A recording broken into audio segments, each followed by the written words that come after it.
حضرت ابو ہریرہ رضی اللہ تعالی عنہ سے روایت ہے کہ رسول اللہ صلی اللہ علیہ وآلہ وسلم نے فرمایا، سب سے پہلے جنت میں داخل ہونے والے 3 شخص مجھ پر پیش کیے گئے: شہید، عفت و عصمت والا جو سوال کرنے سے بچتا ہے، اور وہ غلام جس نے اللہ کی عبادت اچھے انداز میں کی اور اپنے مالکوں سے بھی خیر خواہی کی۔ مشکوٰۃ المصابیح حدیث نمبر 3832۔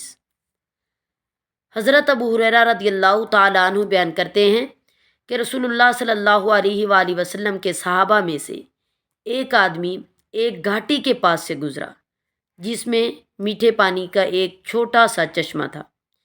اسے یہ بھلا محسوس ہوا تو انہوں نے کہا، اگر میں لوگوں سے الگ تھلگ ہو جاؤں تو میں اس گھاٹی میں رہائش اختیار کر لوں۔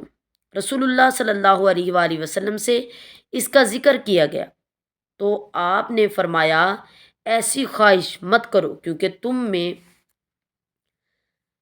میں سے کسی کا اللہ کی راہ میں ٹھہرنا اس کا اپنے گھر میں 70 سال عبادت کرنے سے بہتر ہے۔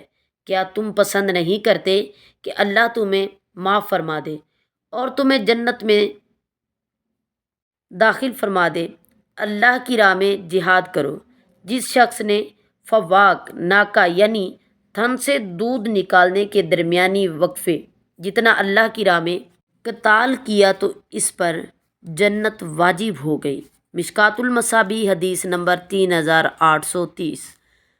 حضرت عبداللہ بن عباس رضی اللہ تعالیٰ عنہ سے روایت ہے، رسول اللہ صلی اللہ علیہ وآلہ وسلم نے فرمایا، 2 آنکھیں ہیں جنہیں جہنم کی آگ نہیں چھوئے گی، ایک وہ آنکھ جو اللہ کے ڈر سے روئی اور دوسری وہ آنکھ جو رات کے وقت اللہ کی راہ میں پہرا دیتی رہی۔